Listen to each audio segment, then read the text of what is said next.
Welcome to another edition of the Bluejay Shakeout podcast. As always, Josh Peterson and the head coach of the Creighton men's and women's cross country and track programs. It is Chris Gannon.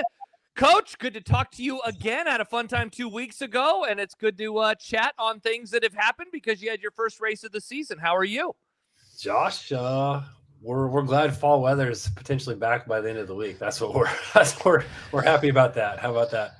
Yeah, I as a fellow runner, obviously, I know the feeling because I thought like we are into early fall, and then immediately it got humid and it got warm again. Though I did go for a run with a friend recently who will be running Twin Cities in just a couple of weeks up there in Minneapolis, and I said, you know what, the positive of this bad weather is it does make that fall race, fingers crossed, if you get it, it makes it all the better for you.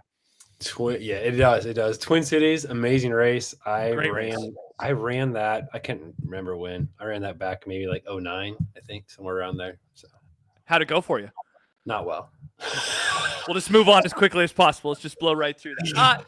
We are going to talk, of course, about the program and what's been going on, but wanted to ask you about what is behind you, a different look than when we chatted a couple of weeks ago. It is certainly not a photo from the present. What are we looking at? What are the viewers seeing? Yeah, this is Creighton Stadium, 1928. You can actually see St. John's Chapel up in the top right corner there. I've been one of my big hobbies, I would say it really happened during COVID, and it's continued. The history of Creighton cross country and track is very interesting. It's very fragmented. And I've kind of just become a real big dork about it. And so this past week I was going through Creighton archives and I was digging through some like 1928 yearbooks and came across a couple really cool pictures between 1928, 32, some of those eras, and started saving some of them onto my computer and doing some stuff with them. And who knows, maybe this will become a weekly thing, or I change it up each week. But yeah, it's a pretty sweet picture. Yeah, it really is. And also, man, the appreciation that you gain for the runners from that era with the gear and how untechnical it was and the shoes and how terrible their feet had to feel after or during a race. I will never understand it. It's wild. So the coolest piece of history that I actually uncovered a few years ago and kind of dug into it this past week. I'm just throwing this out there. 1928, a guy by the name of Cleon Stewart ran 155 on cinder track for 880 meters or 880 yards, excuse me, from Creighton. He actually qualified for the Olympic trials. And when I dug further and further into it, it's hard to find like all data and information from that far back, but he would have been, based on the information I can find, top 10 in the world in 1928 from Creighton University, Cleon Stewart. Incredible. Like 155 on the cinders. That's a legit time. Yeah, seriously. Oh my gosh, absolutely ridiculous. Well, let's talk about the present. Let's fast forward a century and talk about what's going on now. When we chatted the last time, it was just a couple of days from the race, the Platte River Rumble Gold, and it was at Mahoney State Park, which is a spot that you will be running at quite a few times this year, which is nice to do that for the first time. Just kind of broadly as we kick off the conversation, how are you feeling about that now, a couple of weeks removed? Yeah, it was a good competition. The best competition we've had at that meet ever. It's only the second year of it, but even going into our October meet, it still was the best overall meet that we've ever had there. We had a number of D1 teams, a bunch of them were regionally ranked as well. A couple of the best programs in Division II, the number one program in all of JUCO was there. So high caliber competition. As far as the meet, our freshmen on the men's side, ran really well. It was kind of what we were expecting to see from them.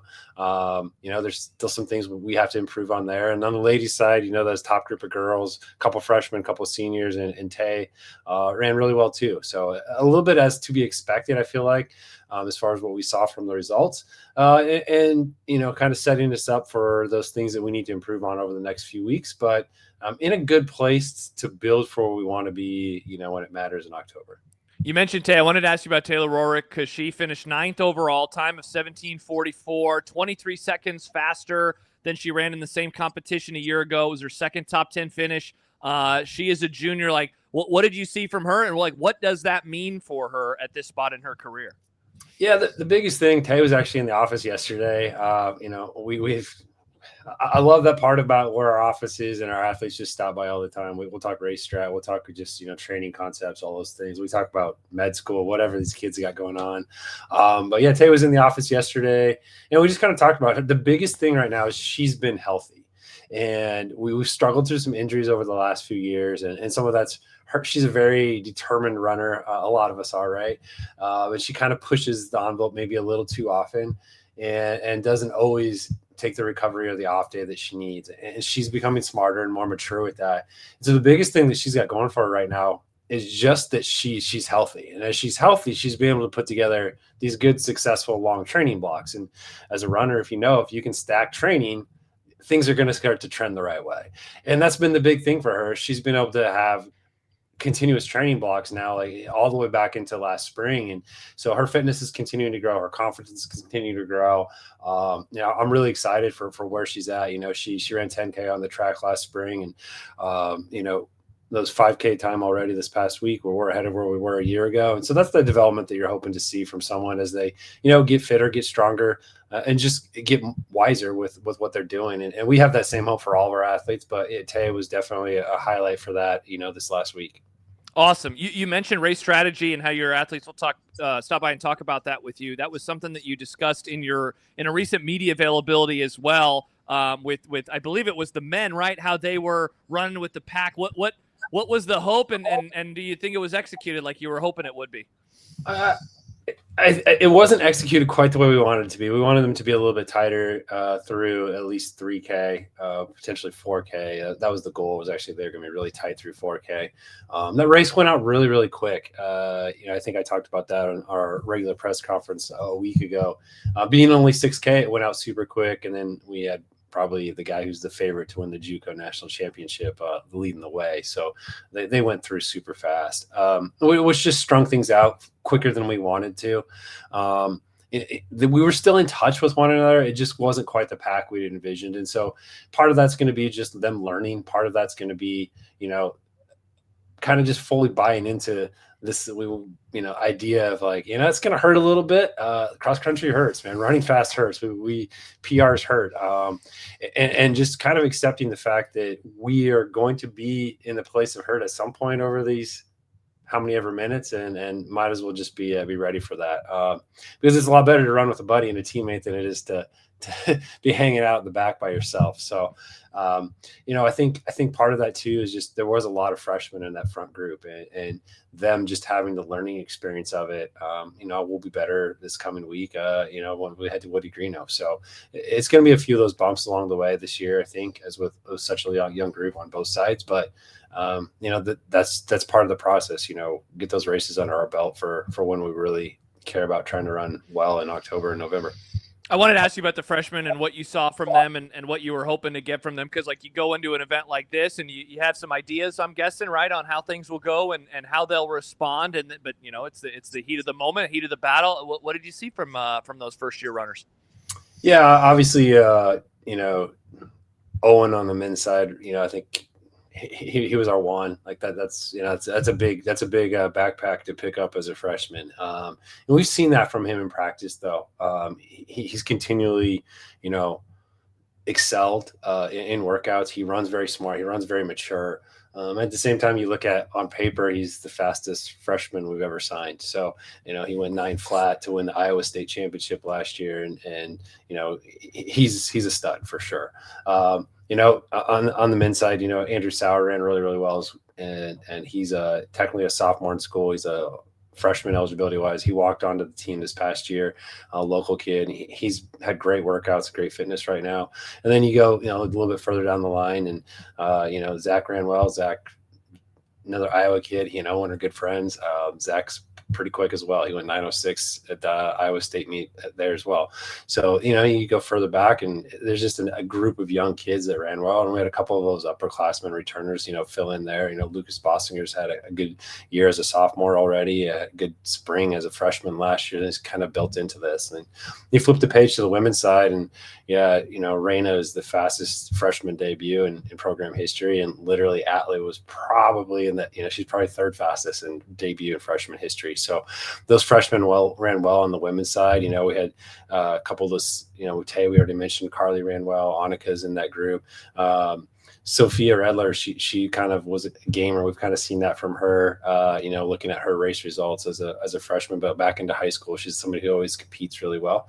And then, Catherine was actually not on the start line 2 weeks ago. She was, off doing big kid things and interviewing for dental school at the top 3 dental program in the entire country. It's a pretty cool thing to see. And it was an early season race, and that wasn't, a choice that she had. They told her when and where she had to be there if she wanted to be considered for that. And we're going to be supportive of, her pursuing those dreams and goals as well. So it'll be nice to have her back at the start line this Saturday and kind of, back into that scoring group, we hope. Chris mentioned at the start that was the first of 3 times running at Mahoney State Park this year, including the Big East Championships on Halloween. Like, what does it mean to get to run that a course that many times inside of a season for a program? Yeah, it's a big advantage. Our course is simple. It's not like we have like wonky turns or anything like that. It's not that type of advantage. The biggest part of the advantage to it is just our familiarity of, where we are in the course and where I am in relation to a split, or how much time or distance do I have left in the race. Even just some familiarity of what race lines or tangents might be. So we've raced out there. I've raced out there 3 times by the Big East meet, or the Big East will be our 3rd time, but we're also grabbing some practices out there. We hosted the high school meet last Thursday and Friday out there. We had like 2,400 middle school and high school runners out there. And Thursday night, we finished up with the middle school race and we held practice out there. And so, it's just, again, getting that familiarity with it.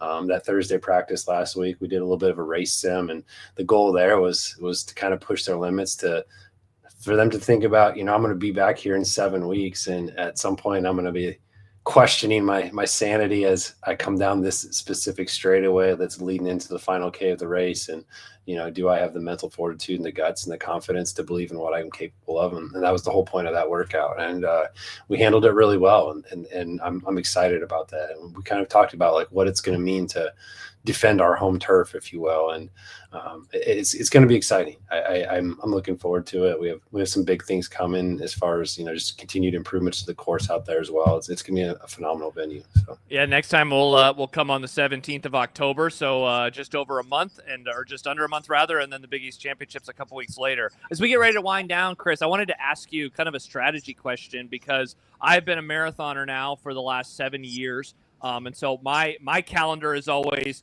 it's that long block, which then you're peaking or I guess you're wanting to peak race day, of course, but your mileage increases and then you start to taper off. Much different, right? Obviously in cross country, given the distances that you're running. Now that you are inside of a season, what does that look like as of the time of this recording? You're a few days away from your next race, and you're kind of on this every other week spot right now.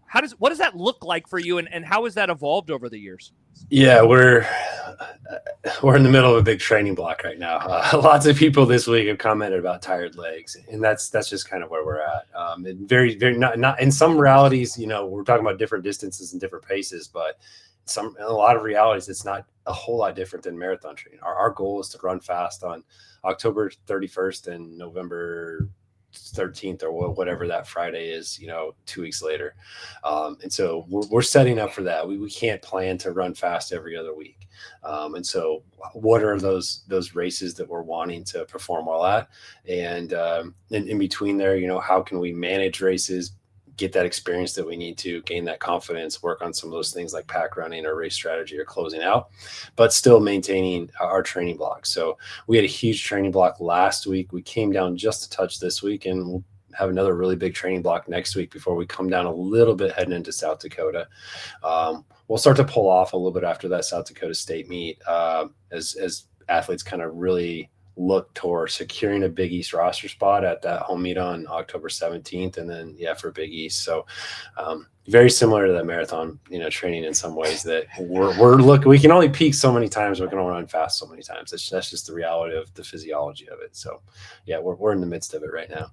Yeah, absolutely. You are. The next one, Woody Greeno, Dirksen Cross Country Invitational. That is coming up Saturday in Lincoln, Nebraska at 10 a.m. All the information is available at GoCreighton.com as the season is now off and running, and another edition of the Bluejay Shakeout is not really off and running. I guess we are off now and resting because we are coming to a close, and so we'll be back in a couple of weeks. As always, a reminder to like and subscribe to the YouTube page here so you can get the notifications every time that we drop an episode. The plan is to do this every other week over the course of the season, which means the next time that we drop an episode will be in October, which is insane to me, Chris, that we are already moving into the month of October, but I guess that's how the calendar works. It's wild. Yeah, it certainly is. So we'll have that coming up next time on the Bluejay Shakeout Pod. Thanks, everybody, for watching, and thanks, everybody, for hanging out with us. For Chris Gannon, I'm Josh Peterson. We will talk to you in 2 weeks. Have a good one. Take care. Go Jays.